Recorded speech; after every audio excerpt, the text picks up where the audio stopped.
de aprovar, a de ação, a de acreditar, a de aprender, a de acertar, a de atenção, de acolher, de avançar, a de atitude, de atuação, de adiantar, a de aprovado, de amanhã, de acrescentar, a de aridição. Colégio Aridissá, a de aprovação no vestibular. Boa noite! Hoje iremos encerrar a revisão voltada para o segundo dia de provas do Enem 2022. Esperamos que o nosso programa tenha contribuído para a sua preparação. Iremos trabalhar nesta noite as disciplinas de Física, Química e Biologia com os professores Vasco Vasconcelos, Kelton Watson e Regis Romero. Boa noite, professores! Olá, moçada. É por idade, né? Você é o centro das atenções. É por idade. Olha, você é a soma deles dois. Boa noite, pessoal. Sejam muito bem-vindos a mais um programa do Aridissá no ar, o último, né? Antes da prova do Enem. E a sorte que a gente tem aqui de estar com um time bacana, com a companhia da Alana, que é psicóloga, entende mais do que todo mundo o que é que se passa na cabeça dessa meninada nessa véspera de prova, onde tudo que tinha que ser feito foi feito durante o ano, que a gente está cumprindo o quê? Mantendo a cabecinha de vocês ocupada, a maquininha funcionando, mas eu gosto sempre de fazer essa reflexão, Alana. O que é melhor? Eu saber que eu estou com 3/4 do tanque do meu carro com combustível, e eu sei fazer uso desse carro para eu chegar no meu destino, ou eu estar com um carro, massa, com tanque cheio, tudo, mas não sei dirigir. Então, eu gosto sempre que o aluno entenda de que não existe ninguém com o tanque 100% cheio, mas o combustível de vocês é o suficiente para a gente chegar no destino e vocês sabem conduzir essa caminhada até chegar lá, né? Reginho e Kelton. Não, É por idade. É por idade? Por idade. Gente, muito boa noite, muito feliz estar aqui ao lado do meu grande amigo Vasco, Keltinho, certo? Tamo junto, né? E pode ter certeza que o trabalho foi bem feito, vocês sabem do assunto. Eu gosto de dizer assim, o que basta é tranquilidade, né? Afinal, se nós conseguirmos dosar adequadamente a ansiedade, porque aprovado vocês estão, só não sabem ainda, né não? Então vamos fazer as provas com calma, com tranquilidade, respeitando sempre a prova, certo? Nunca desrespeitar a prova, independente do nível do qual as questões possam vir, certo? Porque às vezes... Apesar de que não pode esquecer que o comando da prova é seu. Né? Exatamente. Respeite a prova, mas você está no comando. Exatamente. Independente do nível que a prova possa vir, né? Mais complexa, menos complexa, vamos fazer as questões com seriedade, que com certeza o sucesso e a aprovação vai vir. Não é não, Keltinho? Vamos, meu bebê. Meu novinho. Primeiramente, boa noite, né? Dizer que é uma satisfação estar aqui com vocês nesse momento de revisão. E a palavra da noite é sintonia, né? Como eu, o Regis e o Vasco aqui trabalhamos juntos e temos uma sintonia muito grande, o meu boa noite, eles já disseram tudo que eu queria dizer. Então, eu vou dizer para você que nós vamos começar nosso programa muito satisfeito em poder fechar esse bloco de revisão. Mas a mensagem que falou foi eles, Eles viu? vão fazer questões de química ou de fotografia? Por enquanto, de imagens. Vamos lá. Eles já falaram tudo que eu queria dizer. Obrigada, professores, e com as palavras desses grandes mestres, nós vamos iniciar nosso programa. Lembramos que o material pode ser encontrado para fazer o download no chat do nosso programa. E vamos iniciar com a disciplina de Física. Professor Vasco, questão 1. Vamos nessa. Kelton, se aquieta que a câmera vai fechar em nós dois, tá? Regis, pode olhar as mensagens. Ai. Galera, leitura é fundamental nessa prova, né? A gente ter pleno domínio sobre a leitura, porque as palavras saltam. À medida que você tem um bom controle daquilo ali, as palavras vão saltando e lhe dizendo o que fazer. Na nossa questão número 1 temos aerogel de cerâmica. Um novo material muito leve se mostrou capaz de suportar algumas das temperaturas mais extremas experimentadas em ambientes industriais e aeroespaciais. Além de ser um excelente isolante térmico. Olha aí, Keltinho. Os aerogéis têm em sua composição, principalmente o ar, contido dentro de uma rede porosa de um meio sólido, cerâmica, metal, carbono, por exemplo. Há grande expectativa em usar esses compostos em aplicações extremas, como em protetores térmicos de veículos espaciais, durante a entrada de uma atmosfera ou em narizes de veículos hipersônicos. Para isso, eles devem ser ultraleves, mecanicamente resistentes e lá vem de novo, Keltin, excelentes isolantes. Ok? Galera, uma das principais propriedades físicas do ar que motiva a utilização dele nos poros da cerâmica é, se a gente olhar com muita cautela, foi destacado mais de uma vez, quase só faltou um negrito e um sublinhado, né? Para dizer itálico, a letra também, para dizer, olha, ele é um excelente isolante térmico. E se ele é um excelente isolante térmico, ele não facilita a condutibilidade térmica. Se ele não facilita a condutibilidade térmica, o que é que ele tem? Uma baixa condutividade térmica. Achar a resposta nessa questão foi até tranquilo. Mas que tal você expandir para outras oportunidades? Por exemplo, se eu estivesse aqui falando de materiais condutores ou isolantes em eletricidade, você tem o termo condutividade e você tem o termo resistividade. Quem tem alta resistividade é porque não conduz bem. É um isolante. Aí, no caso, um isolante elétrico, ok? Então, sempre lê as questões sem perder o domínio da questão, sem perder o foco na leitura. Mas o texto é grande, sua capacidade de concentração é muito maior, ok? Alana, primeira questão, letra D de Deus. Obrigada, Vasco. E agora vamos para a disciplina de Química com o professor Kelton Watson. Professor, questão número 5. Show, Alana, muito bem. Pessoal, vamos lá. Questão Calma. Antes, clássica. Eu e o Regis, nós estamos aqui. Química a gente não sabe, mas fotografia, imagem, Áudio e imagem. como a pessoa ser nerd, a gente pode te ajudar. Nós estamos aqui para isso, tá legal? Então pronto, se prepare para se sentir nerd, tá? A gente vai começar aqui, ó. Se ligue. Cara, questão classicaça, né? A gente sabe que esse assunto, ele não cai no Enem, ele despenca, ele cai pra caramba, né? Cara, fala o seguinte, um agricultor pretende iniciar um empreendimento de produção de frutas e, para isso, submeter uma amostra do solo da sua propriedade à análise química e parecer técnico de um engenheiro agrônomo. Beleza. Gente, se você olhar a tabela, tá? O pH do solo da propriedade é 5. Ó. O pH do solo, neste instante, é 5, tá? O pH adequado para o cultivo de frutas é 6. O que você leu dessa tabela? Que o solo está mais ácido do que o ideal, certo?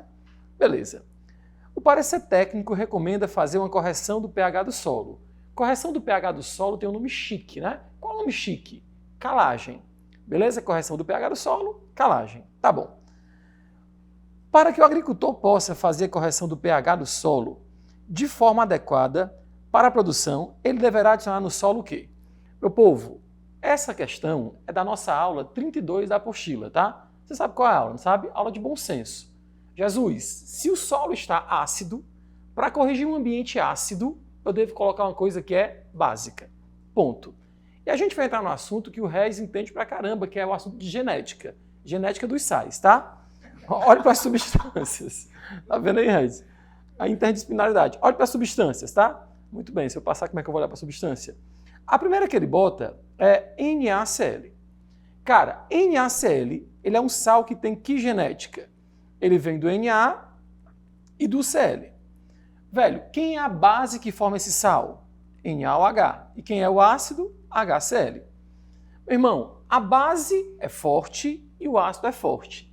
Então a genética desse sal é de um ácido forte e de uma base forte. Logo, ele é predominantemente neutro, tá? Nem o ácido nem a base vão ganhar nessa briga. Beleza. Meu povo, P4O10, ele é um óxido ácido. óxido de ametais são ácidos. Óxidos de metais são básicos, né? Óxido de cálcio, óxido de potássio, família 1, família 2 são metais. Então, esse é ácido. Lembra que se o solo está ácido, eu devo marcar uma coisa que é básica. Beleza. KNO3, voltando para a genética, tá? No KNO3, qual é a genética desse sal? Ele vem do K e do NO3. Gente, o que a gente está tentando fazer aqui é colocar na sua cabeça um método de resolução.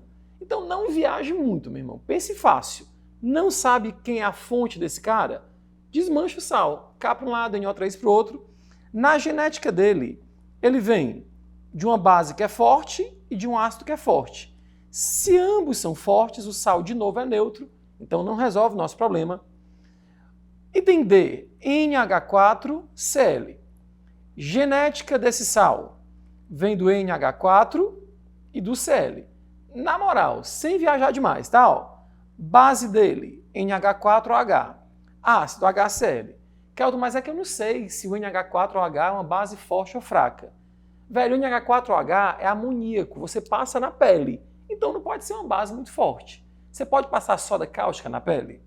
Até pode, né? Mas não deve. É a última coisa que você passa na pele, né? Minha pergunta não foi muito boa, não. Foi pro sol. Até pode, não deve, né? Essa base eu posso usar. Leite de magnésia, professor, é hidróxido de magnésio. É forte ou fraco? Meu irmão, você toma. Se você toma, não pode ser forte. Tu entende? Usa o bom senso, cara. Joga fácil na prova. Então, essa base... Desde a hora que ele falou em calagem que eu tô olhando pro cálcio. Mas aí, Vasco, é a aula 32 da apostila. Bom senso, né? Então, ó, isso aqui é base fraca e um ácido forte. Segundo o Regis, o fator predominante aqui... Como é que chama, Regis, na genética, quando o cara é dominante, o outro é recessivo, né? Exatamente. Pronto, o fraco é o recessivo, né? O dominante aqui é o HCl. Então, esse sal seria um sal ácido, não ajudaria em nada e, claro, né? Eu estou colocando aqui... Olha, Jesus, quero a borracha daqui. Pronto. Eu estou colocando aqui por desencargo de consciência, mas, claro, como o Vasco falou aqui, né? A gente sabe que no processo de calagem eu vou usar cal, que é um óxido básico. Calagem se faz com CaCO3, se faz com CaO ou se faz com CaOH2. Kelton, eu não sei química, não importa. Nesse momento você tem que saber fazer prova. Calagem se faz com coisa básica. Se cair CaCO3, qual o nome desse sal? Calagem. E o CaO, qual o nome? Calagem. CaOH2, calagem. Acabou, joga fácil, certo? E tem correto e tem Valeu. Eu lembrei logo da farinha de osso, coisa assim que a gente Faz sentido. Total, pode né? colocar aí para Massa. controlar Como ele sabe genética das questões? Aí, Tá viu? vendo? Genética com Regis mesmo. Continuando com a nossa revisão de ciências da natureza, vamos para as questões de biologia. Primeira questão de biologia, questão número 9. Vamos lá. Questãozinha de número 9, questão bacana, porque ela trabalha com contextos associados à ecologia, e nós sabemos que uma das temáticas mais abordadas na prova do Enem é ecologia. Olha como essa questão é legalzinha. Ela diz assim: o microplástico, definido como partículas de plástico de tamanho inferior a 5 milímetros, é uma das grandes preocupações ambientais da atualidade. Essas partículas de plástico estão presentes em ambientes terrestres e aquáticos e são facilmente transportados pelo ar, apresentando riscos potenciais para os nossos ecossistemas. Por exemplo, partículas de microplásticos consumidas involuntariamente pelos seres vivos podem integrar-se à cadeia alimentar. Nós sabemos que o plástico em si, ele acaba sendo um constituinte que tem dificuldade de ser degenerado, degradado, decomposto no meio. E é exatamente por isso que a tendência é esse microplástico se acumular ao longo das cadeias e das teias alimentares. Uma observação interessante, viu? É rotineiro nas questões do Enem serem cobrados o que nós chamamos de magnificação trófica, efeitos de bioacumulação, onde as substâncias elas acabam em cada nível trófico se acumulando. Ou seja, aqueles indivíduos que ocupam os últimos níveis tróficos, as últimas posições da cadeia alimentar, eles acabam tendendo a ter uma quantidade muito maior de determinadas substâncias certo? Do que os níveis tróficos iniciais dos produtores, consumidores primários, já que aqueles que se encontram nas últimas posições, eles acabam literalmente acumulando tal substância de todos os níveis antecessores, ok? Mas vamos ver o que realmente a questão nos pergunta, né? Ele diz assim, ó, quanto à cadeia alimentar típica, pode-se afirmar que, estou trabalhando aí com a cadeia alimentar tradicional, padrão, e ele diz o seguinte, primeiro item, animais herbívoros apresentam a base de uma cadeia alimentar. Gente, base da cadeia alimentar, se nós observarmos direitinho, a base da cadeia alimentar, ela tende a ser ocupada pelos indivíduos autotróficos, pelos indivíduos que acabam sendo produtores, aqueles que são fotossintetizantes, aqueles que são quimiosintetizantes preferencialmente, que eles acabam transformando a energia ambiental em energia molecular, para ser utilizada por todos os outros níveis tróficos ao longo da cadeia ou da teia. Então, os animais herbívoros, eles ocupariam uma posição posterior ao dos produtores, ok? Então, obviamente, esse nosso primeiro item não se encontra coerente. Letra B. Animais onívoros podem apenas, olha aqui o apenas ocupar níveis tróficos intermediários. Galera, presta atenção, né?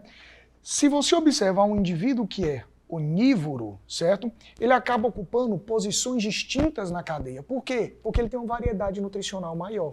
O indivíduo que é onívoro, ele acaba se alimentando tanto de produtores que ficam na posição inicial de uma cadeia, como ele pode consumir outros animais, sendo eles carnívoros. Então observe que ele pode aí ocupar várias posições diferentes. Relendo a letra B, animais onívoros podem apenas ocupar níveis tróficos intermediários, pois são consumidores primários. Ele está dizendo que há uma obrigatoriedade deles serem primários. E observe que eles, além de serem primários, ocupando um papel de herbívoros, eles podem ocupar outras posições na cadeia. Então também não está muito legal esse item não, né? Letra C. Organismos autótrofos estão no topo da cadeia alimentar. Quando nós trabalhamos com cadeias alimentares e pirâmides ecológicas, nós colocamos na base da pirâmide, olha aqui, ó, o produtor, depois consumidor primário, depois consumidor secundário e assim sucessivamente. O que isso quer dizer? Que os indivíduos que são autótrofos, eles acabam ocupando a base da cadeia alimentar e não o topo, ok? Então tá errado também. Plantas verdes são consideradas consumidores secundários. Galera, eu nem vou ler o resto. Por quê? Porque se são plantas, se são vegetais, são seres autótrofos, produtores. Então, por exclusão, nós já sabemos que a resposta é a letra E. Que ele diz que animais como os grandes carnívoros, certo? Eles acabam ocupando níveis tróficos mais elevados. Se você está trabalhando com os grandes carnívoros, eles se nutrem dos níveis tróficos antecessores, dos indivíduos que ocupam posições antecessoras. Portanto, realmente, eles ocupariam as posições mais elevadas da cadeia alimentar, justificando o motivo pelo qual a resposta da nossa questão é a letra E. É de quê, Alan? É de quê? É de espermatozoide, a origem da vida. É com a Alana.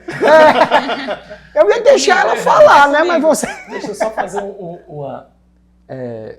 uma observação aqui na tua questão, que eu achei iradíssima, sabe? Quando a Regis colocou aqui que esses materiais são bioacumulativos, né, Regis? Na química, quando a gente fala disso, os plásticos são polímeros, né? Então todos os polímeros são cadeias grandes e na química orgânica, quanto maior a cadeia, mais apolar. Poxa, se nós somos compostos de muita água, somos essencialmente polares, né? Então como esses caras são apolares, assim como as gorduras trans são apolares, né? Eles são mais difíceis de serem metabolizados. Tu sabe mais do que eu, né? Ou se eu pegar uma vitamina C, por exemplo, que é uma vitamina cheia de hidroxila, que é muito polar, ela é muito mais solúvel, hidrossolúvel, não é? Do que uma vitamina, sei lá, tipo beta-caroteno, que é grande, né? Não é? A gente até brinca dizendo assim, quais são as vitaminas que são lipossolúveis? Lembra da queda? K-E-D-A, queda, beleza? Então elas tradicionalmente acabam sendo lipossolúveis porque são apolares, né? Massa, exatamente. Então, por isso que eles são bioacumulativos, né? Lembrando que os compostos que formam os plásticos são grandes, normalmente polímeros, massa molar elevada e solubilidade baixa. E um detalhe, né? Por que são muito estáveis? Porque a cadeia deles só tem ligação sigma, então dificilmente ele consegue ser quebrado. Inclusive tem um dado interessante, pessoal, eu sou péssimo em números exatos, mas assim, existe uma região no Mar do Pacífico chamado Mar de Plástico. Eu acho, Vasco, que são 2,5 vezes o território da França, no meio do Mar do Pacífico. Como você quer ser o Fernandes, né? Aí o cara vai olhar nos dados 25 vezes. 2,5 vezes o mar do... Eu estava até olhando aqui no celular, eu só achava o tamanho exato, mas 2,5 vezes a área da França de plástico, bicho. Né? Boiando no meio do oceano lá, que o pessoal chega, o pessoal do Greenpeace para, vai lá e pneu, plástico, garrafa, né? Devido à sua polaridade, dificilmente ele vai ser dissolvido, né? Massa. Vamos para frente, era só para fazer um comentário da questão. Eu estou impressionado com tanta cultura. Não é? Gente, é de quê? É de excelência, Pronto, assim como aí, são os nossos professores e nossos alunos. Do Larissa. E voltando para a disciplina de física, professor Vasco, questão de número 2. Vamos nós. Odeio quando tem esses nomes que a gente tem que ler, mancho. Aí, ó, como é que eu vou ler? Gilly? Empresa aeroespacial firma parceria para desenvolver trens supersônicos na China. A parceria estratégica busca combinar duas tecnologias, levitação magnética para eliminar o atrito com o solo e tubos de vácuo, que reduzem a resistência do ar, para alcançar um modelo de transporte hipersônico. Disse essa pessoa aí. Aí lá vem, ó, a CASIC. É muito nome, mas uma das maiores empreiteiras do setor espacial da China. Então deve ser, CASIC, ó, informou que está trabalhando em um sistema que pode transportar trens a uma velocidade máxima de 1.000 km por hora. Eu já tive a experiência frustrante de andar num trem-bala. Porque na minha cabeça ele ia sair de pau. Eu pensei que eu ia colar, tipo um avião decolando. Mas ele leva quase meia hora acelerando, até chegar para você não sentir a inércia das mudanças. Ele vai vir, daqui a pouco tu vê tá a 600 km por hora, mas foi de pouquinho em pouquinho. Foi sem emoção. Foi sem emoção. Eu pensei que era tipo uma montanha-russa. Mas tudo bem. O bichinho pode arrancar a orelha da pessoa. É isso mesmo. Pobre quando faz coisas assim. Considere que o raio da Terra seja 6.400 km e considere π igual a 3. Qual o tempo necessário para que um trem com essa velocidade complete uma volta na linha equatorial do planeta? Toda vez que a gente vai falar de movimentos curvos, gente, temos falado muito na aula, para a gente lembrar, se ele está nos pedindo a velocidade tangencial ou linear, né? Ou se ele está pedindo, pessoal, a velocidade angular, né? A angular se associa ao ângulo. Por que ele falou na linha equatorial? Porque a Terra ela é aproximadamente uma coisinha achatada nas pontas, né? Então é onde ela é mais perfeitamente esférica, é na linha do Equador. Ou seja, onde esse perímetro aí que você vai percorrer é o perímetro da Terra. Ah, Vasco, por se tratar de um movimento uniforme, né? Ele não está dizendo que ele vai com essa velocidade, né? Tá joia? Ó, uma volta com essa velocidade. Com essa velocidade, 1.000 km por hora. Eu sou obrigado a ser dependente de equações? Não, eu posso usar muitas vezes proporções, né? Regras de 3. Por exemplo, eu sei que esse trem anda 1.000 km em 1 hora. Não é isso que está escrito aí? Aqui no perímetro terrestre, esse comprimento vai ser 2, o π ele mandou te chamar de 3, e o raio terrestre 6.400 km. O que é que a gente tem? Ó? 6 vezes 3.400 dá 38.400. Esse é o perímetro na região do Equador. Ele não quer saber em quanto tempo? Porque ao invés de usar uma equação, porque não só uma regrinha de 3. Posso simplificar antes aqui de começar. E esse tempo seria de 38,4 horas. A gente já consegue marcar a resposta porque só tem uma alternativa com 38 horas. Agora, em se tratando de uma prova, se fosse não de física, mas de matemática, na parte de sistema de unidades, unidade de tempo, por exemplo, o que é que seria 0,4 horas, né? A pessoa acostumada a fazer tudo com relação a 100, ela poderia pensar em 40, né? Mas lembre-se que uma hora só tem 60 minutos. E 40% de 60 minutos, 0,4 de 60, só dá 24, ok? Então, 38 horas e 24 minutos. A gente aqui tem uma crença muito grande de que não caem questões parecidas. A gente não trabalha questões aqui no Aritsá, a gente trabalha conteúdos. Eles podem fazer a variação que eles quiserem. Como você domina o conteúdo, a questão sai. Você vê que aqui eu nem fiz alusão a nenhuma equação, nem nada, fiz simplesmente uma proporção, já que no movimento uniforme há uma proporção entre a velocidade, ou entre a distância e o tempo. Ok? A letra que satisfaz a nossa questão de número 2 é a letra D de deixo contigo, Alana. Obrigada, Vasco. E voltando para a disciplina de Química, questão de número 6 com o professor Kelton. Se quiser voltar a câmera para a Alana aí, gente, pode voltar enquanto eu passo aqui as questões. Pessoal, ao vivo é assim, tá, gente? É assim. Ao vivo é desse jeito. Vamos lá. Ô, louco. Voltando aqui. Voltando aqui para nossa ideia, tá? Eu fui olhar enquanto o Vasco estava comentando aqui, viu, pessoal? Eu estava aqui no celular olhando o tamanho do mar de plástico. É 1,6 milhões de quilômetros quadrados e hoje já chega a 3 vezes o território da França. Agora não me... Só por um país. Só Agora, qual é o tamanho do território da França? Aí, meu irmão, você olha no Google. Lá tá dizendo que são 3 vezes mais. Absurdo, né? Vamos lá. Ó, o incêndio, questão 6, tá, gente? O incêndio atingiu a fábrica de resíduos industriais em Itapevi, na Grande São Paulo. O local armazenava 3 toneladas de fosfeto de alumínio, ALP. De acordo com a Companhia Ambiental do Estado de São Paulo, CETESB, o fosfeto de alumínio reagiu com a água usada para apagar as chamas, produzindo hidróxido de alumínio e fosfina. A fosfina é um gás tóxico incolor e não reage com água, porém reage rapidamente com oxigênio, liberando, ó, que frase bacana, liberando calor e produzindo pentóxido de difósforo. Beleza. Segundo os médicos, a inalação do P2O5 pode causar queimaduras tanto na pele quanto nas vias respiratórias devido à formação do ácido fosfórico. Os gráficos 1, 2 e 3 apresentam variações de energia em função do caminho da reação para 3 transformações químicas, sendo R o reagente e P o produto da reação. Massa.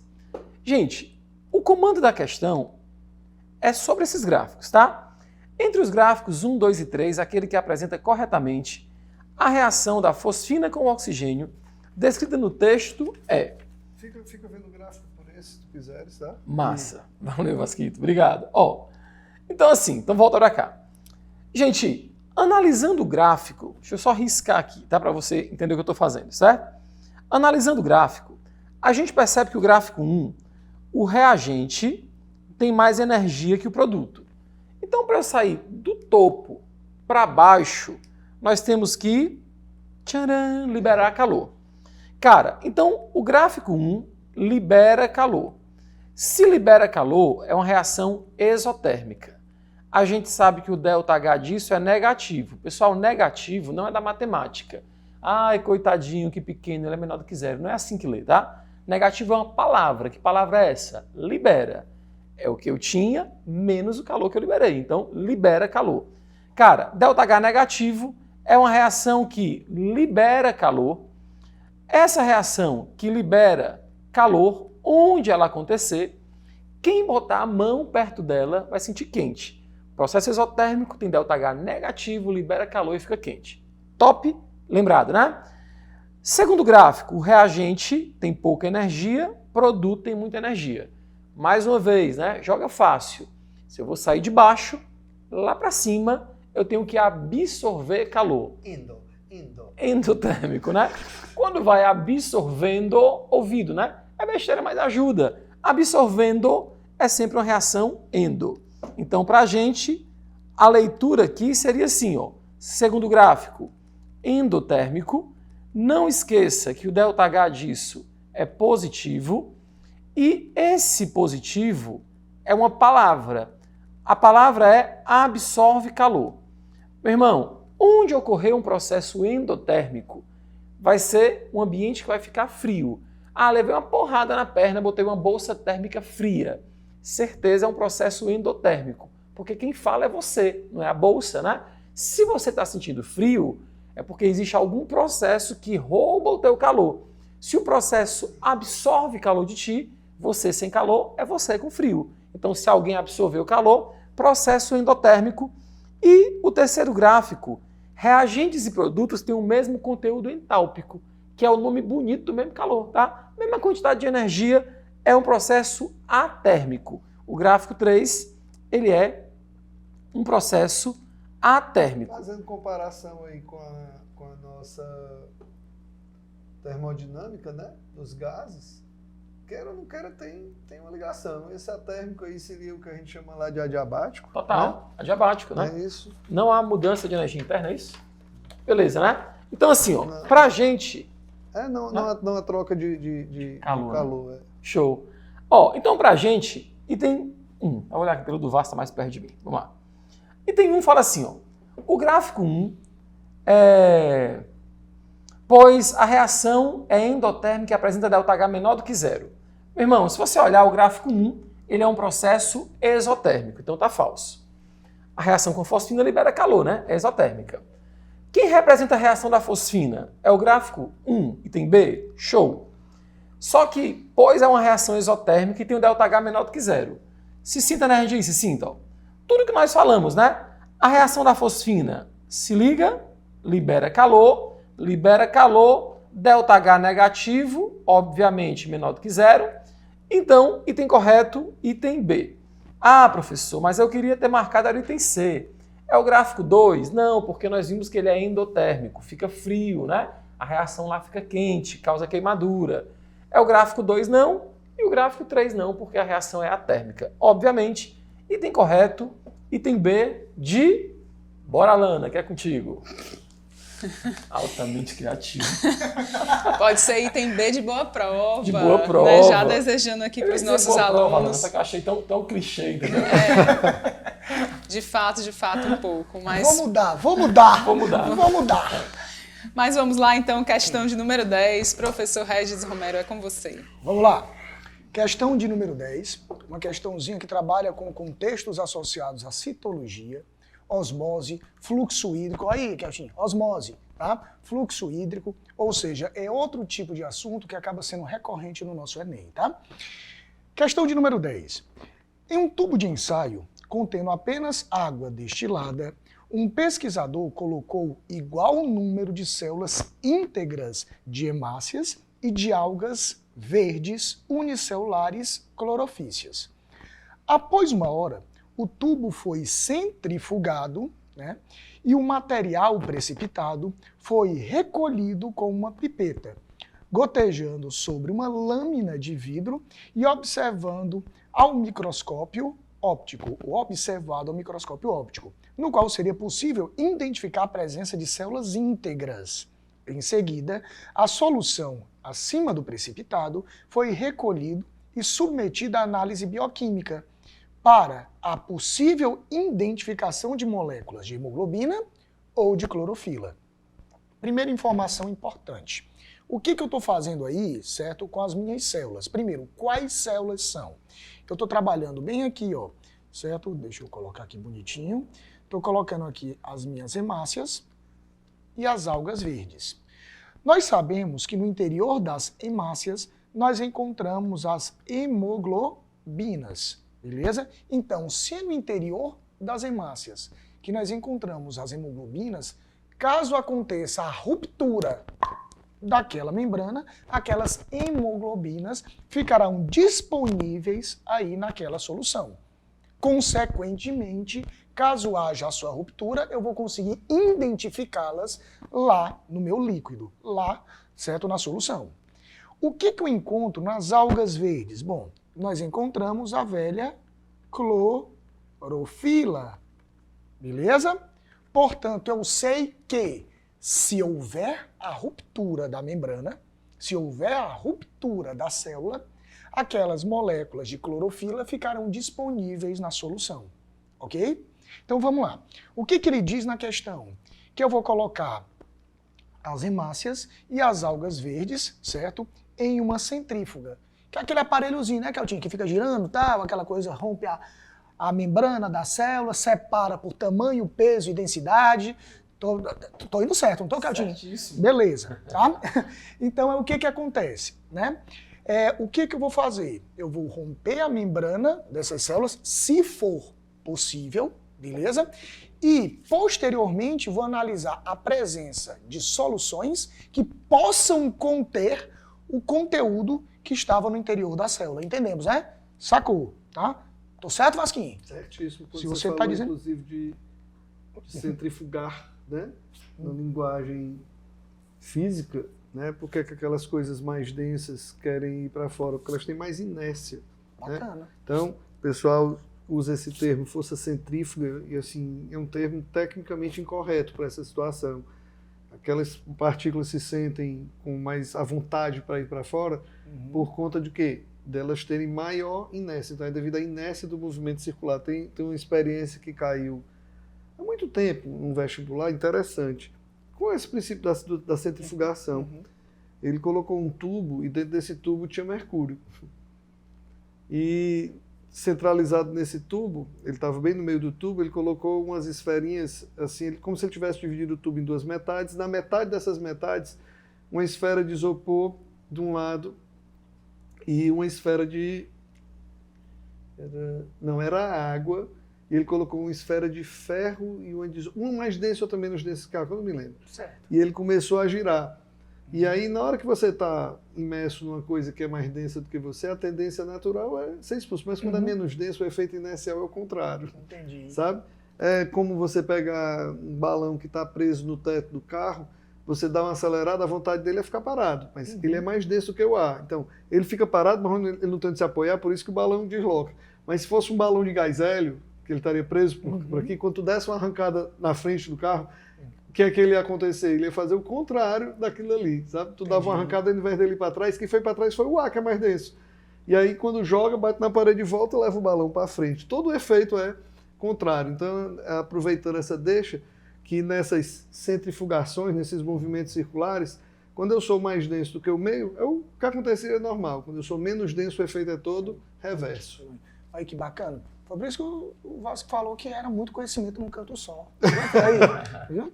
Vamos lá, voltando para a nossa questão, né? Então, lembrando que eu vou colocar essas células em água destilada, ou seja, somente água. Então, o que vai acontecer? Vamos imaginar que esse quadradinho aqui, que era para ser um quadrado, tá? É a minha célula vegetal.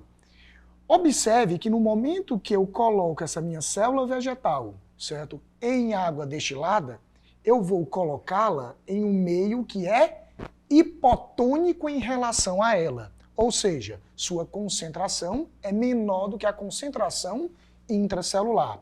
Isso vai permitir que a água se desloque por osmose do meio, certo? Ou seja, do líquido da água destilada para o interior da célula, fazendo com que a célula aumente o seu volume, ficando ela inchadinha, que nós chamamos de célula túrgida, tá? Mas observação, nós temos que lembrar que a célula vegetal, ela contém uma parede, a parede celular.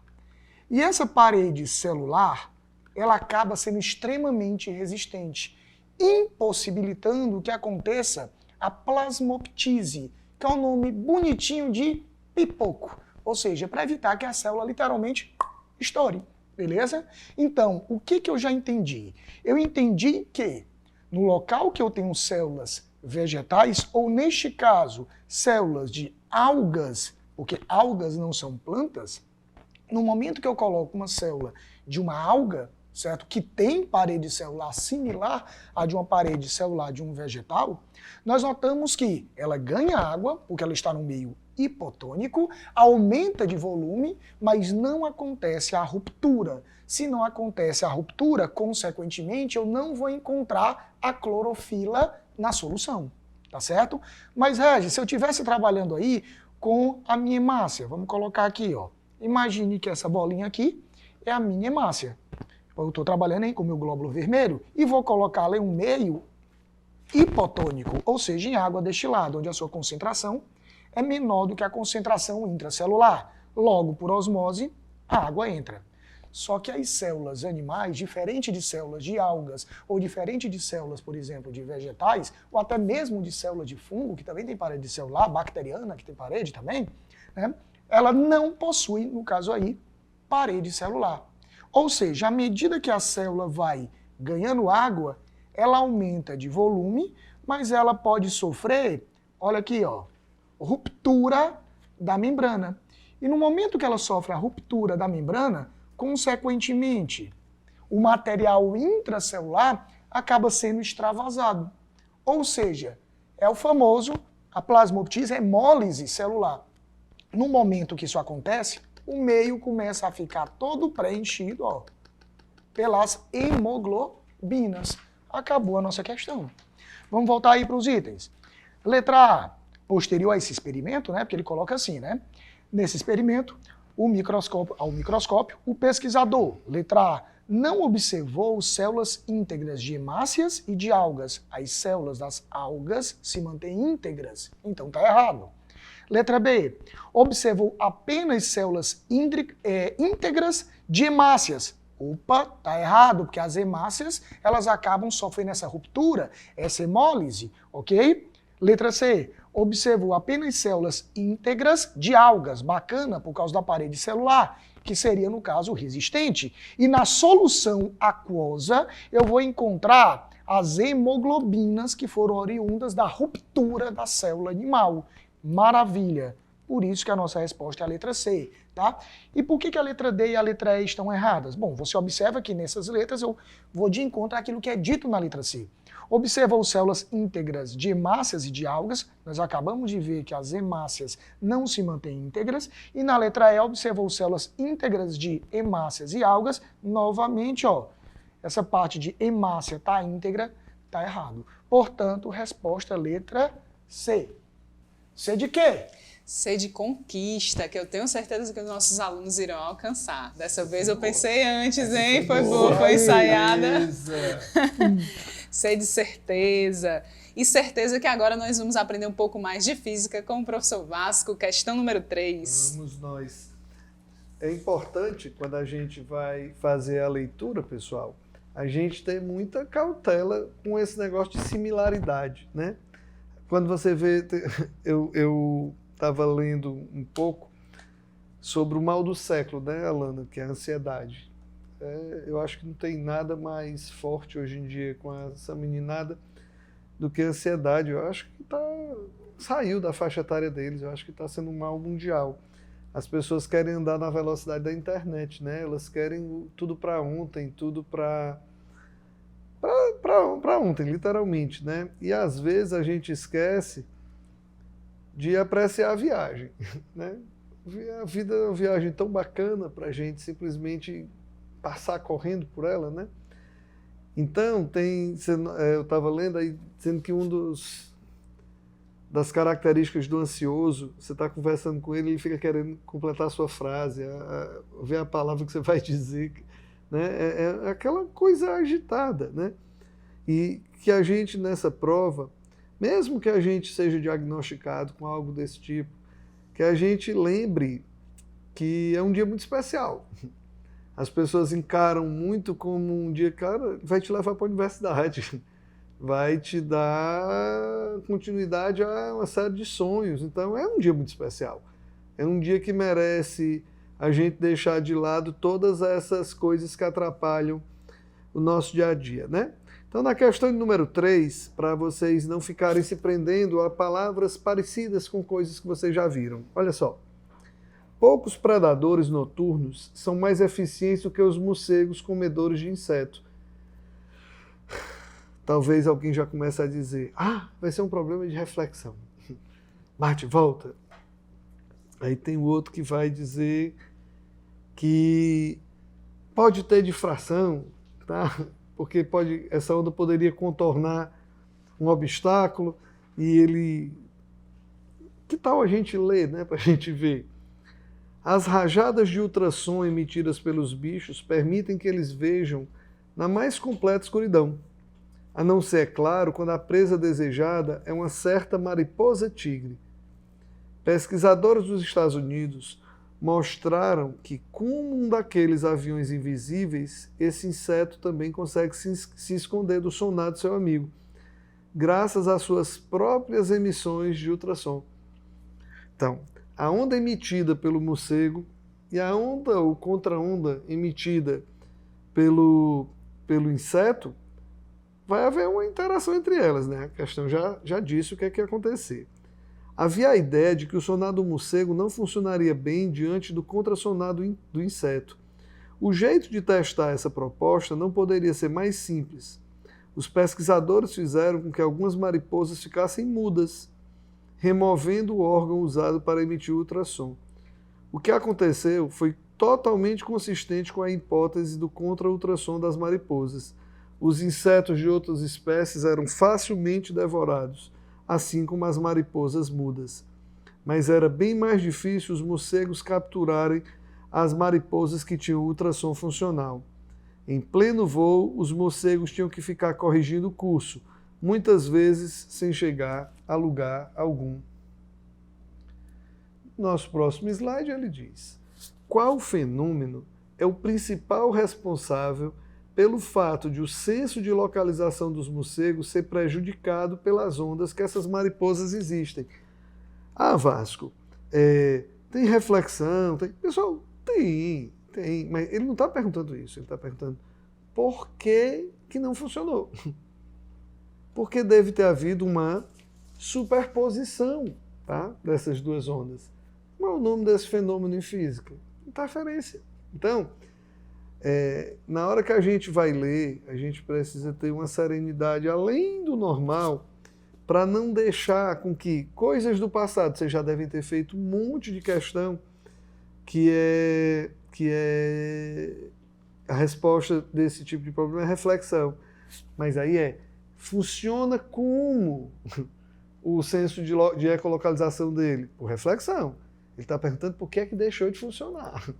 Tá? Inclusive, não sei se vocês viram que ele disse que eles emitem ultrassons. Se eles são sons, aquela velocidadezinha é a mesma. O ultrassom é um som que tem, Regis, uma frequência muito grande. Tá joia? E se ele tem, tá, ele tem uma frequência acima do nosso som audível, ele vai ter um comprimento de onda muito pequeno. Qual a intenção disso? De que essa onda não contorne obstáculos. Mesmo coisinhas pequenas, o comprimento de onda sendo similar ao tamanho do obstáculo, ela não contorna, ela não difrata. Aí você pergunta, quem pensou nisso na natureza? Aí vão para a aula de filosofia, tá? Mas que é de se questionar, né, a perfeição dessas coisas da natureza. Então a questão número 3 é a alternativa C, tá? De certeza, de conquista, e como a gente dizia há, acho que 22 anos, né? Quando o colégio nasceu, C de colégio, Ari de Sá. Contigo, Alana. Isso mesmo, Vasco. C de confiança, né? Confie no aprendizado de vocês. Se fosse C cedilha, eu diria C de sucesso. E é isso, e vamos seguir para a Química, questão número 7, professor Kelton. A questão 7, questão bacana, tá? Pessoal, eu vou fazer a questão com a visão de Química, tá? Aí se der, o meu amigo Vasco pode até me dizer a versão da resolução dele de matemática, tá?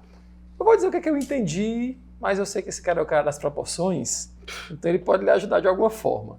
Eu vou dar minha visão de químico, tá bom?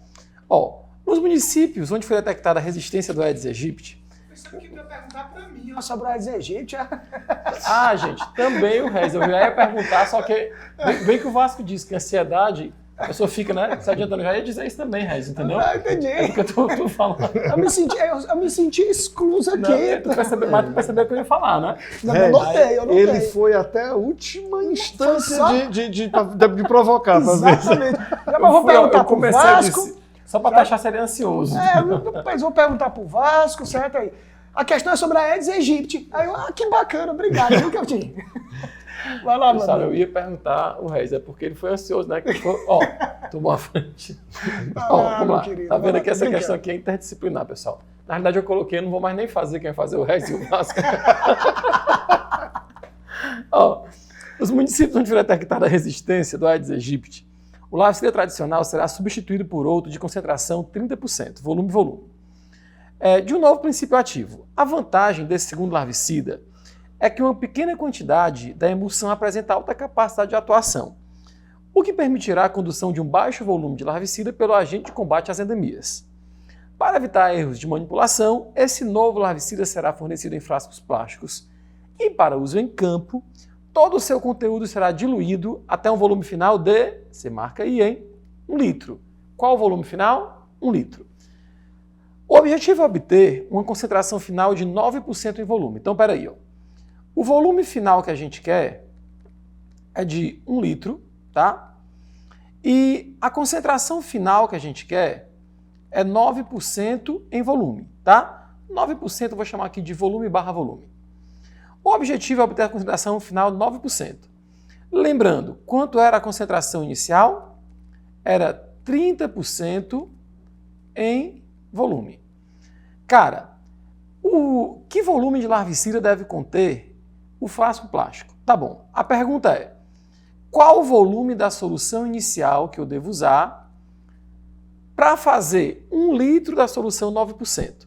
Se a questão fosse de química, tá? A técnica sempre é, montou os dados, travou, não sabe começar a questão, começa por onde tem mais informações, tá?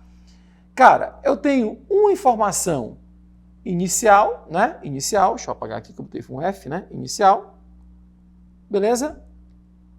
E tenho 2 informações para a concentração final. Então eu vou começar por onde temos mais informações, tá bom? Show. Tu apagou e botou VF de novo. Ô, mané, foi mal, Vasco. Ó, deixa eu agitar aqui então. Botei VF de novo. Vai apagar logo isso tudo, né? Pronto. Ó, concentração inicial, volume. Vai dar certo, tá, gente? Ó, concentração inicial. Você acordou 3 horas da manhã para correr. Volume inicial. Então vamos lá.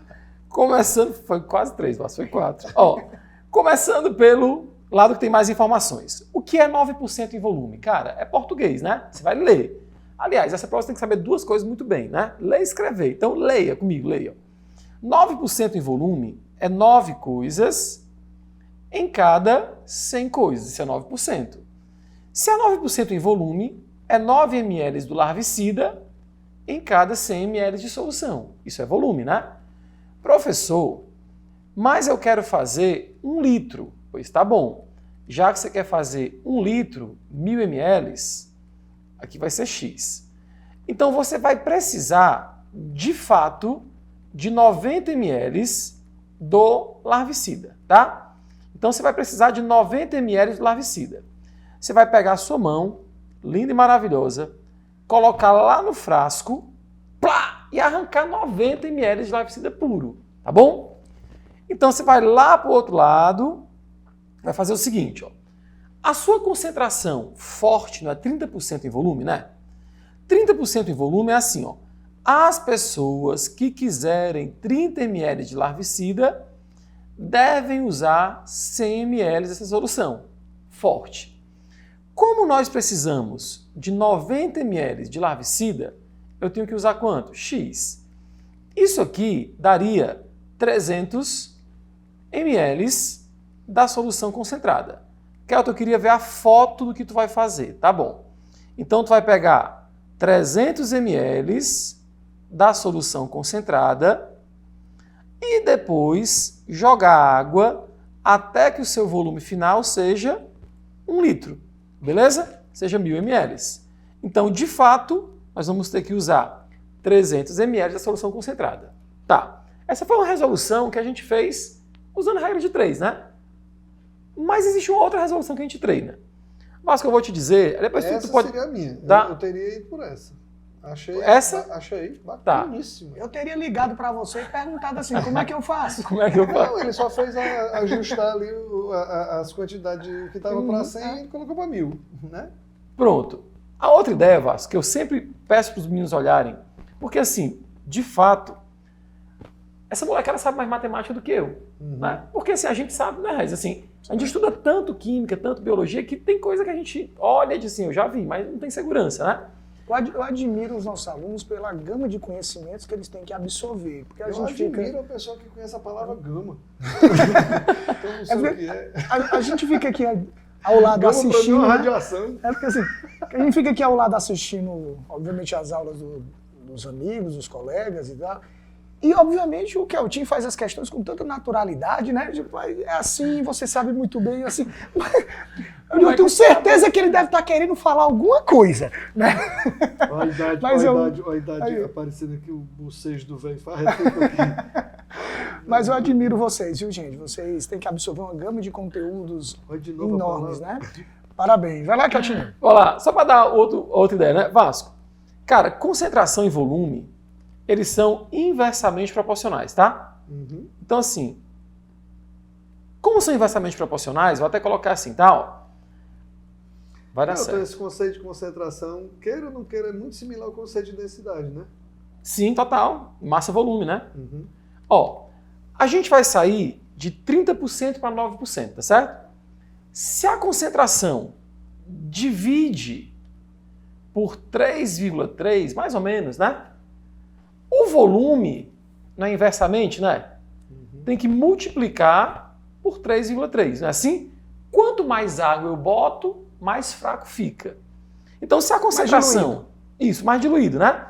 Se a concentração está dividindo por 3,3, o volume deve ter multiplicado por 3,3. Aí a pergunta que você faz, qual o volume que multiplicado por 3,3 dá perto de 1000? Sua resposta, 300. Elton, teve uma questão que os meninos fizeram outro dia, perguntaram na sala, que era no simulado daqui do colégio, que ele falava sobre o comportamento do trânsito na cidade de, não sei se era a cidade de São Paulo, no sentido bairro centro, centro-bairro. Só que no gráfico ele mostrava o comportamento em vários horários, em vários anos. E ele dizia o comportamento da velocidade. Só que ele perguntava na questão qual daqueles ali é o comportamento do tempo para fazer aquele percurso. Então, como a gente estuda conteúdo, observando o que o Elton falou aí de concentração e volume inversamente proporcionais. Velocidade e tempo numa viagem também são inversamente proporcionais. Ele estava mostrando, tinha uns gráficos aí, subia, descia, outros desciam, outros só subiam, e ele disse que num deles houve uma redução contínua do tempo. Ora, se ele estava dando o gráfico do comportamento da velocidade para fazer aquilo ali ano a ano, se havia um decréscimo contínuo do tempo, é porque estava havendo um acréscimo contínuo da velocidade. Já identifiquei qual era o gráfico, né? E aí, Kelton, cara, eu vi a mesma questão. Ele queria que tu comparasse 2017 com 2013. Se eu dividisse a velocidade de 2017 pela de 2013, eu estava vendo o acréscimo percentual que a velocidade teve. Ele perguntava qual era o decréscimo no tempo percentual. Se são grandezas inversamente proporcionais, era só dividir o contrário, né? Então eu vi a mesma questão aí. Tem o mesmo esquema, assim, teve uma questão dessa, o cara diz assim, que em época de inverno, a concentração de poluentes no rio Tietê cai pela metade. Isso é uma mensagem subliminar, né? Se a concentração caiu pela metade, é porque o volume dobrou, né? Beleza? São coisas que a gente fala que é química, mas de fato não é. Fotografia. Não, eu acho isso aí fotografia. Alternativa Valeu. E agora vamos voltar para os conteúdos de biologia, questão número 11, professor Regis. Vamos lá. Eu achei bacana, Keltinho, porque quando eu olhei essa questão rapidamente, eu vi assim, Aedes aegypti, aí tem concentração, eu olhei aqui, VV, eu digo Vzinho, é de genética, ó. Vzão, Vzinho, Agora é minha vez. agora é minha vez, ó. Vamos lá, questão de número 11, certo? Essa questão é legal, eu acho ela bem bacanazinha. Ô Keltinho, você gosta de assistir aqueles filmes de super-heróis e tal? Ele é super-herói. Ele é. Olha, pergunta ao Murilo e ao Gustavo. Ele olha e diz assim, Aí sim, papai, mas- super-herói. Aí, ó, Pensa que é o Zorro quando vê ele em cima daquele cavalo. olha essa questão como é legalzinha. Ó, nas histórias em quadrinhos, o Pantera Negra ganha habilidades físicas e mentais sobre-humanas ao ingerir ou aplicar sobre o seu corpo uma solução da erva em formato de coração, cujos efeitos perduram durante toda a vida do herói, mas não são transmitidos aos descendentes. Aqui, gente, ó, nós temos uma informação importante, viu? Porque ele diz que ele não é transmitido para a prole. Se tal caráter, tal característica, que nesse caso aí são superpoderes aí do herói, não são passados para o descendente, então, teoricamente, a gente pode pensar que não tem nada a ver com genética. Quando eu digo que não tem nada a ver com genética, é porque não está associado ao seu material genético. Afinal, o que você passa para a descendência são informações genéticas, DNA. Então, são características que ele adquiriu, mas não foram passados para a prole. Continuando. Essa planta cresce em Wakanda, região da África Equatorial Oriental, onde um meteorito contendo um metal chamado de vibrânio caiu há 10 mil anos e provocou mutações na planta. Observe, ó, que ele causou mutação no vegetal. Então nós temos duas informações importantes aí. Primeiro, eu estou trabalhando aí com uma característica que foi adquirida pelo super-herói e essa característica não é passada para a descendência. Segunda informação importante, né? O que gera essas características no herói é uma solução, uma substância, o que seja aí, que é produzida a partir de uma erva de formato de coração que adquiriu uma mutação há 10 mil anos atrás, 10 mil anos atrás, certo? Nesse vegetalzinho. Essa modificação aconteceu no vegetal há 10 mil anos. Uma explicação coerente com os conhecimentos científicos para que o que aconteceu nessa situação ficcional é que a erva, vamos lá, ele coloca o seguinte, que a erva sofreu mutação nas células somáticas pela ação do vibrânio na época em que o meteorito caiu em Wakanda. Nós temos um pequeno problema aqui, gente. Se essa mutação aconteceu em células somáticas, e nós sabemos que as células somáticas são células corporais que fazem parte da composição do corpo do indivíduo, sem ter vínculo genético, teoricamente não seria passada para a descendência. Resumindo, na primeira geração, essa característica teria sido perdida. E observe que no texto, ele diz que isso aconteceu há 10 mil anos atrás e até hoje subentende-se que os heróis podem adquirir tal poder a partir dessa substância oriunda da erva com formato de coração. Então não poderia ter sido uma célula somática, senão essa característica teria sido perdida na geração posterior. Tá? Letra B. É que a erva promoveu mutação no RNA das células do Pantera Negra. Galera, olha, vamos pensar o seguinte.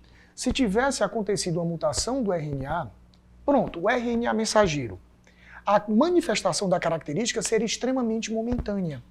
As moléculas de DNA devem ficar produzindo continuamente moléculas de RNA para que a síntese proteica seja mantida. Vamos imaginar que o DNA tem que produzir RNAs de maneira contínua para que haja a manutenção da característica do herói ao longo de sua vida. Por quê? Porque posterior a alguns processos de tradução, aquele RNA ele é degenerado. Logo, um novo RNA deverá ter sido produzido. E se tivesse sido no RNA do Pantera Negra, depois de pouco tempo, a característica que ele vincula aí no esquema aos superpoderes teriam sido perdidos. Tá? Na letra C. Provocou mutações dominantes relacionadas aos superpoderes das células germinativas do Pantera Negra. Aqui nós temos outro problema. Ele coloca nas células germinativas. Se tivesse acontecido a mutação nas células germinativas, no plasma germinativo, que é responsável pelas células gaméticas, os gametas, como consequência, essa característica seria repassada para a descendência. E se você observar com carinho aqui, ó, ele diz que não é transmitido para a prole, ok? Continuando, vamos lá. Aí ele coloca aqui na letra D. É uma planta característica de ambiente de tundra. Gente, ambiente de tundra seria, no caso, uma vegetação arbustiva, rasteira, de pequeno porte, que fica muito próximo das regiões polares. E o texto fala que nós estamos trabalhando com o Wakanda, que é uma região fictícia, que nós encontramos na África Equatorial. Por exclusão, obviamente, a nossa resposta acaba sendo a letra E, que ele diz aqui, ó, estavam em estação de floração quando o meteoro caiu, causando mutações nas células ou nas suas células germinativas. Nas suas células germinativas, ou seja, na da planta. Então, consequentemente, essa característica mutacional foi repassada para a prole do vegetal, se mantendo ao longo de 10 mil anos com a possibilidade de manifestar as características aí no herói. Faça essa questão ao Alfredo Castelo. Eu vi negócio de super-herói, né? Alfredo. Cara dele. Então, gente, resposta à letra E, ok? Ed, estaremos em torcida por você no domingo. Nina Alana agora se empolgou. Ela foi longe, viu agora? Bem, agora vamos passar para as últimas questões de cada uma das disciplinas. Última questão de física, questão número 4, professor Vasco. Perfeito. Galera, aquilo que a gente estava conversando naquela hora com o Regis e com o meu amigo Kelton aqui sobre centrifugação, olha aí uma coisa bem parecida com essa. Algumas empresas, questão de número 4, oferecem uma modalidade diferente de voo na qual os passageiros podem experimentar uma sensação parecida com a de um astronauta em uma nave espacial orbitando na Terra. Lembrem, quem está orbitando, por exemplo, a estação espacial, ela é uma coisa assim impressionante, porque aquela montanha de ferro lá em cima, ela dá uma volta em torno da Terra a cada 1h30. As pessoas que estão lá, elas veem um dia passar 16 vezes pelo nosso dia terrestre, né? 16 vezes 1,5 aí dá 24 horas. Então, acima de qualquer coisa, elas têm que passar por um treinamento psicológico fora do normal para poder encarar aquilo ali, porque é dia e noite, cada 1h30. O Kelton está perguntando se logo eles envelhecem mais rápido, ó. Isso, Kelton, isso, muito bem. Não porque eles vão voltar para a Terra. É igual o outro, né, que diz que... vem de ré, usando tudinho. A hora diz que vai, como é que quer ir pro sol, mas vai de noite. É mais frio lá.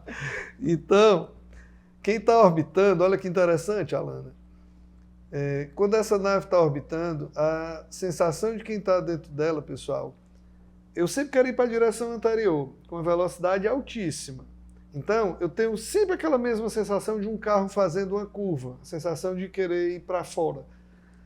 E quem não deixa eu sair da órbita é a força gravitacional. Então, cuidado com esse negócio de dizer que a gente não tem força resultante lá em cima. Tem. Inclusive, o nome científico, Regis, é queda livre. Queda livre? É queda livre. Porque queda livre que significa livre da ação de outras forças que não sejam peso. Então, eu só tenho a força-peso ali, a força gravitacional. Agora, a inércia, vamos falar numa linguagem bem popular, a inércia me dá a sensação de expulsão e alguém combate essa sensação de expulsão. Quem combate essa sensação de expulsão é a força centrípeta. Força centrípeta é o nome apenas que a gente dá para algo que está num movimento curvo, a resultante, né, desse movimento. Então, continuando a leitura. Nesse tipo de voo, o avião sobe até uma determinada altura, e em seguida despenca. Durante a descida, os passageiros ficam soltos em um compartimento com paredes acolchoadas, experimentando a sensação de flutuação. Mas ali, naquele momento, estão caindo ele, o avião e tudo que tiver ali dentro. Só quem está preso no avião, piloto e copiloto, com oxigênio, com tudo, porque é uma queda, né? Uma sensação esquisita. consegue que em um desses voos, no qual a descida é semelhante em queda livre de um corpo, a pessoa ficar parada em relação à aeronave e com a iminência de contato com o teto, como um homem ao fundo da figura. Continuar a leitura aqui do outro lado. A sensação de flutuação é só uma sensação, porque tanto ele como o avião estão em queda. Aí não é movimento curvo, não, ele deixou cair mesmo. Significa uma imponderabilidade. O que seria isso? Ninguém comprime ninguém. Por quê? É a mesma sensação. Sabe aquele pessoal que faz 15 anos, pai dá de presente uma viagem para Orlando, aí vai num daqueles parques com aqueles brinquedos de queda, aí começa a mentir. A pessoa está presa no cinto de segurança. Aí o brinquedo é de queda, diz, eu saí quase 1 metro da cadeira, como se tu tá preso? Tu caíste junto com a cadeira. É pra história ficar bonita. A sensação que você tem é de que você não está comprimindo nada, porque ambos estão em queda. E durante a queda livre, ninguém comprime ninguém. Como se você tivesse algo assim, ó. Um corpo grande A, um corpo grande B, um corpo menor B, e eu deixei esses corpos despencarem. E em queda livre, a aceleração é a gravidade, né? Então, olha, corpo B, peso B, corpo A, peso A, as forças que a Terra estão fazendo sobre eles. Está normalmente vermelho aqui. Normal que o A faz no B, normal que o B faz no A. Olha só, se eu isolar esses corpos, imagina, o corpo B caindo, peso de B mais normal de A em B, porque elas estão no mesmo sentido, igual a massa de B vezes a aceleração da queda livre, que é a gravidade. MB vezes G é peso, cara. Então, a força que o A faz no B, que o B faz no A durante a queda é nula. Então, durante a queda, ninguém, se você pular num penhasco com uma pessoa nas suas costas, você não sente que tem ninguém nas suas costas, até chegar lá embaixo. Você aí dá uma porrada e depois ela vem e ele termina de lhe matar. Agora, a sensação de flutuação durante essa descida ocorre porque alguma coisa é nula. Não é a força resultante no corpo que é nula. Tem um peso nele. A força de interação entre os corpos é que é nula. E o nome dessa força é a força normal. Tá legal? É a força de interação com alguma superfície. Errada a letra A porque a aceleração que eu tenho é a da gravidade. Errada a letra B porque não é nula a resultante. Errada a letra C porque o peso não se anula. Errada a letra C porque a pessoa não fica sem massa. A letra D porque não tem uma força de contato entre as superfícies, porque ambos estão caindo. Então, a nossa última questão de física, questão de número 4, letra D, de Deus abençoe a nossa prova. É contigo, Alana. Obrigada, Vasco. E agora vamos para a última questão do conteúdo de Química, questão de número 8. Vamos lá. Só passando aqui para a gente chegar direitinho, tá? Pronto. Cara, questão muito boa de força intermolecular, tá? Fala o seguinte. Na virada de 2019 para 2020, trouxe à tona a notícia de contaminação de lotes de cerveja no Brasil por etilenoglicol, que é o etano 1,2-diol, tá? Vou logo colocar aqui a imagem desse moço. Etano-diol é um álcool, tá? É um álcool que a gente chama de um diol vicinal, são 2 álcoois vizinhos, tá? Beleza. Substância que é utilizada no processo de pasteurização e tem uma função de resfriar a mistura que compõe a bebida. Essa substância é extremamente tóxica aos seres humanos, acabou por fazer parte da composição da cerveja e levou a consumidores a falecer. Em relação ao etilenoglicol e aos processos físico-químicos relacionados às soluções dessas substâncias, marca a alternativa correta, tá? Vamos juntos, papo reto aqui, tá? E tem A. As interações intermoleculares entre o etilenoglicol e a água são do tipo de polo induzido. A gente nem conversa, tá, pessoal? A gente sabe que o etilenoglicol tem hidroxila, OH, a água tem hidroxila. Então, a interação que esse moço faz com a água é uma interação do tipo ligação de hidrogênio. Dipolo induzido acontece em substâncias apolares, top. No entanto, não é o caso da nossa substância que tem OH. Viu na prova, hidroxila, macho, tenha certeza que essa substância é polar. Se tiver OH, vai fazer ligação de hidrogênio, tá? B. Etilenoglicol é classificado dentro da química orgânica como enol? Não. Enol, para você lembrar aí, ó, é um álcool que tem a ligação dupla, que não é o nosso caso. Não temos dupla. Item C. O efeito coligativo gerado por essa substância é extremamente severo por se tratar de um composto iônico. Não. Composto covalente, álcool é orgânico, não é covalente, beleza? Item D. O ponto de ebulição da mistura etilenoglicol e água deve ser superior ao da água pura. Gente, aquela ideia clássica que nós temos que deixar prontinha para a prova. Apareceu uma questão dessa, ficou confuso, mas você, quanto mais soluto, menor a pressão de vapor, maior a osmose, menor o ponto de congelamento, maior o ponto de ebulição. A gente sempre fala isso na aula de véspera, porque apesar de eu saber que você entende do conteúdo, às vezes naquela pressão de prova você acaba esquecendo. Quando eu boto soluto, o princípio de funcionamento dessa ideia é assim, ó, bota o soluto. Esse soluto vai lá e gruda no solvente, que é a água. Quando ele gruda no solvente, ele impede que essa água evapore. Então a pressão de vapor vai aumentar. Quanto mais soluto eu boto, nós vamos ter uma concentração maior, então a pressão osmótica aumenta. O que é pressão osmótica? Pressão osmótica, na real, é uma força de sucção, né? É a força com que o soluto suga o teu solvente, né? Quanto mais soluto, maior a pressão osmótica. Top? Cara, ponto de congelamento. Quanto mais soluto tu bota, mais difícil de tua água formar os retículos do cristal do gelo, né? E ponto de ebulição, claro que quando eu boto soluto, as moléculas vão ficar mais agregadas, é mais difícil de eu agitar essas moléculas para que elas entrem em ebulição. Por isso que o ponto de ebulição aumenta. Logo, botei etilenoglicol, o ponto de ebulição da água vai ser maior do que o natural, maior do que 100. Seu marca item D de dado. E o item E, quando solvente, quando puro e com catalisadores apropriados, o etilenoglicol pode sofrer uma reação de desidratação intramolecular, se transformando no ácido carboxílico. Não. Álcool, quando desidrata, forma um alceno, tá? Tira os OHs e forma uma dupla. Para que ele forme um ácido carboxílico, nós tínhamos que ter uma reação de oxidação. Lembra, né? Tá lá um indivíduo, sem querer, foi forçado a beber bebida alcoólica. Lá no organismo dele, o álcool vira um aldeído, isso é uma oxidação leve, o teu organismo tem a moral de transformar esse álcool em aldeído. Quando esse indivíduo sopra no bafômetro, esse aldeído vira um ácido carboxílico, né? E pela variação de pH, o bafômetro diz o quanto de álcool esse indivíduo ingeriu. Logo, para transformar álcool em ácido carboxílico é uma oxidação e não uma reação de desidratação intramolecular. Confirmando questão 8, item D de dado, tá? Valeu! E para encerrar nosso momento de revisão de hoje, questão de número 12, Biologia, professor Regis. Vamos lá!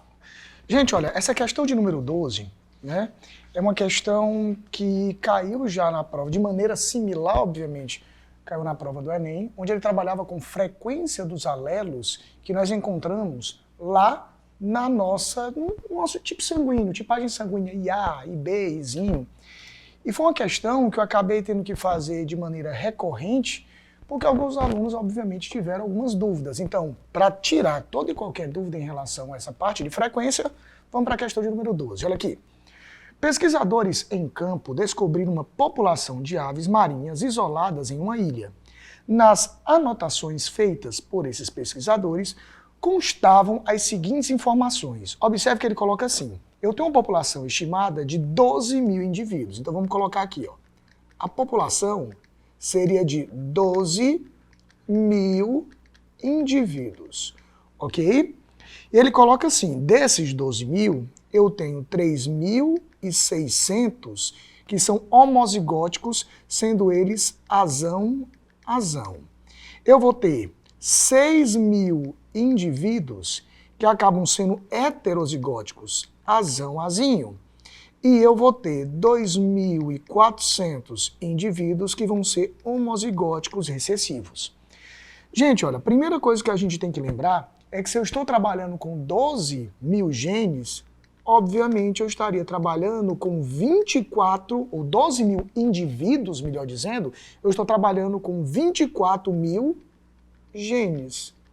Por quê? Porque cada indivíduo contribui com 2 alelos. Por exemplo, se eu estou brincando aqui com o meu amigo Vasco e meu amigo Kelton, dizendo que o Keltinho é azinho, o Vasco, ele é azão, e eu tenho que ser azão pelo meu porte físico, né? Nós temos 3 indivíduos, tá certo? Mas observe, azinho, azão. Eu estou trabalhando com 6 genes, ok? Então observe que se eu estou trabalhando aí com 12 mil indivíduos, eu tenho 24 mil genes, que se distribuem da seguinte maneira. Eu tenho 3.600 azão. O que isso quer dizer? Que eu vou ter aqui 7.200 genes azões que são disponibilizados por esses 3.600 indivíduos que são azão. Logo eu tenho 7.200 genes azões.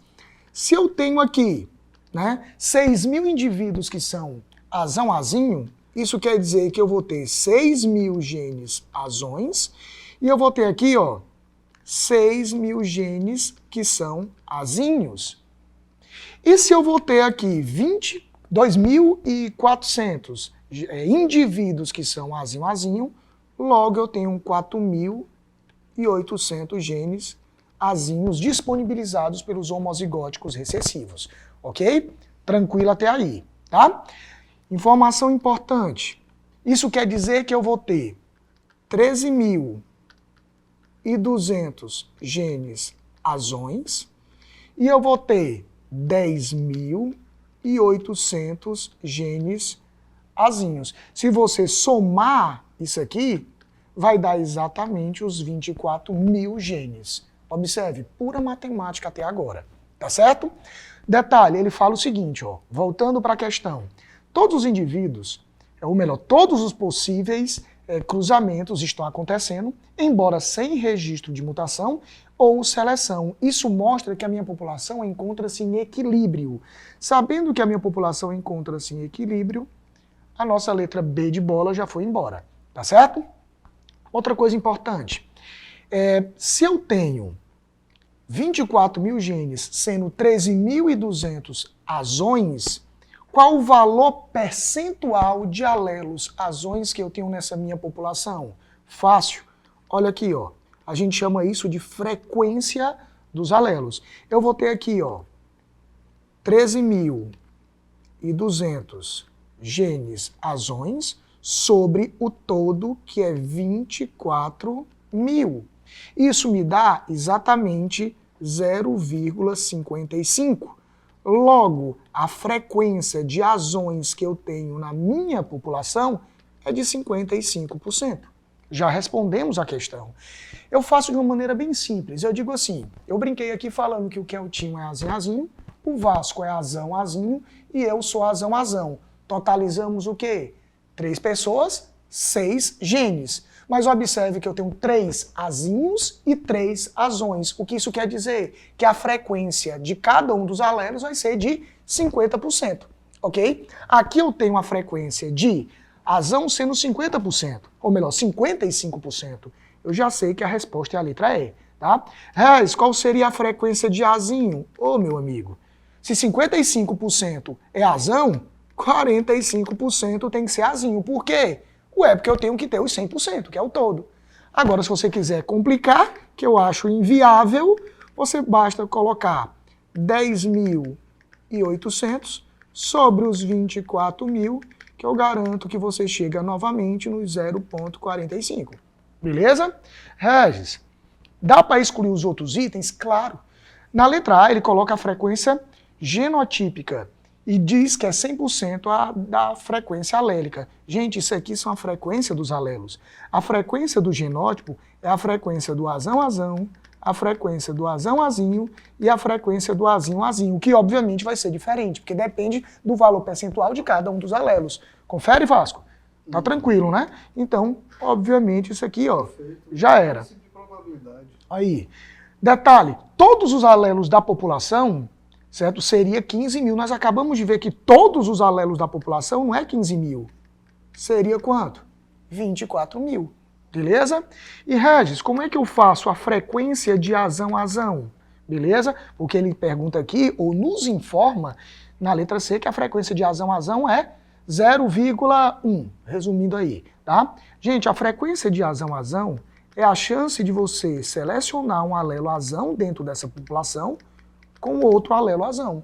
Ou seja, a chance do espermatozoide que tem o alelo azão se juntar com um óvulo que tem um alelo azão dentro dessa população.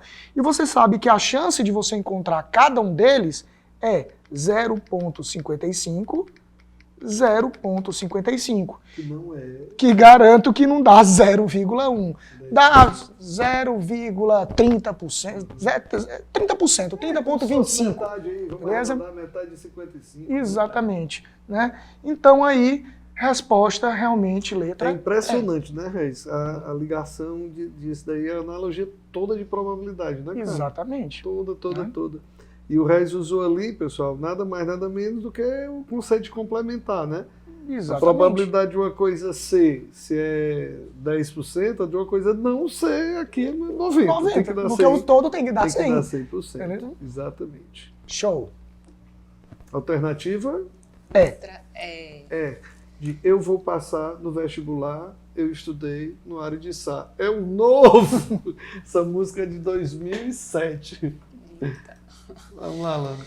Vamos lá, e com essa questão nós encerramos o programa de hoje. Antes de passar o gabarito, gostaria de passar a palavra para os professores, uma consideração final para os nossos alunos que irão fazer a prova no domingo. Vamos lá, puridade, Vasquinho. Vamos lá. Eu diria, só vão, sabe? Só vão. Vocês estão prontos, vocês tiveram o melhor do que a gente pode dar. Eu acho que sempre é isso. Você tem que fazer, não o seu melhor comparado com o de outra pessoa, mas o seu melhor, né? E eu tenho certeza que quantas horas, assim como vocês abdicaram de muitas coisas para aulas extras, aulões, simulados, a gente também se afastou da família, de tudo, mas todo mundo imbuído do mesmo sonho, né? O seu sonho, tá joia? Mas aqui é assim que a coisa funciona. É um time, e o time está todo torcendo por vocês. Show. Vamos lá, Reis? À vontade, meu amigo. Gente, então assim, como o Vasco falou, a ideia é essa, né? É ir seguro, fazer a prova na tranquilidade. Nós acreditamos muito na força do trabalho, sabe, pessoal? Não existe mágica, não existe segredo. Cara, um trabalho sério, um trabalho honesto, dedicação, sabe, horas de estudo, o resultado vem. Independente da sua crença, tá? Se tem uma crença que nós acreditamos, assim, é a justiça de Deus. Se você estuda, você passa, ponto. Ninguém convence o cara que não estudou, vai passar. Você não estudou, você fez sua parte, o resultado vem. Uma hora vem e a hora chegou, tá? Estamos na torcida por você, torcemos muito para que você consiga atingir seus objetivos, tá? E saiba que nós estamos aqui, ó, aplaudindo vocês o tempo inteiro, porque afinal, se você passar, parabéns para você, né? Você mandou muito bem, mas parabéns para a gente. Nós também trabalhamos muito para fazer com que você chegasse aí, tá? Seu sucesso reflete muito na gente, né? Hoje, como fica, às vezes, uma vaidade muito grande, né? Olha, caiu uma questão que eu falei. Cara, eu não quero que caia nada do que eu falei. Porque é obrigação nossa cair conteúdo, tá? É obrigação nossa. E assim, galera, a atração desse trabalho é como se a gente fosse médico. Não vai haver uma boa cirurgia se o paciente não tiver com a cabeça legal e tal. Na semana passada, meu pai passou 90 anos, Kelton, por mais uma cirurgia com anestesia geral, e eu ia viajar no outro dia, né, para um trabalho. Não, pai, não vou não, só vai fazer essa cirurgia. Ele disse, vai, que você não vai deixar os alunos. Mas, pai, é com anestesia geral. Eu disse, eu vou bem morrer. A cabeça da pessoa, né, quando está bem resolvida, ela, não, você vai trabalhar amanhã, meio-dia, quando terminar, você me liga que eu vou lhe dar notícia de como foi. Então, essa segurança, essa tranquilidade, né, ela leva a gente muito mais longe, muito mais longe. Bom, eu só tenho a desejar uma excelente prova, né? Quem me conhece sabe que eu nunca gosto de desejar boa sorte, porque como o Keltinho falou, como o Vasco falou também, né? Esse negócio de ficar só sentado, sem estudar, esperando a sorte cair, eu acho que não vai dar certo. Então, eu sempre desejo muito boa prova, né? Faça a prova com calma, tranquilidade, parcimônia, respeito à prova, que com certeza o sucesso vai chegar, tá bom? Muito boa prova, gente. Obrigada, professores. Acho que já foi falado bastante aqui a respeito do seu processo, quanto ele foi feito com cuidado, com dedicação. Então, temos a certeza que você irá realizar uma excelente prova. E em nome de toda a família Aritsá, eu agradeço a confiança no nosso trabalho. Vamos agora ao gabarito? Questão 1, letra D. Questão 2, letra D. Questão 3, letra C. Questão 4, letra D. Questão 5, letra E. Questão 6, letra B. Questão 7, letra E. Questão 8, letra D. Questão 9, letra E. Questão 10, letra C. Questão 11, letra E. E questão 12, letra E. Muito obrigada a todos e uma excelente noite e boa prova no domingo. Obrigada! Há de amizade, há de alcançar, há de atualidade, há de aprovar, há de ação, há de acreditar, há de aprender, há de acertar, há de atenção, de acolher, de avançar, há de atitude, de atuação, de adiantar, há de aprovado, de amanhã, de acrescentar, há de Aridiçá. Colégio Aridiçá, a de aprovação no vestibular.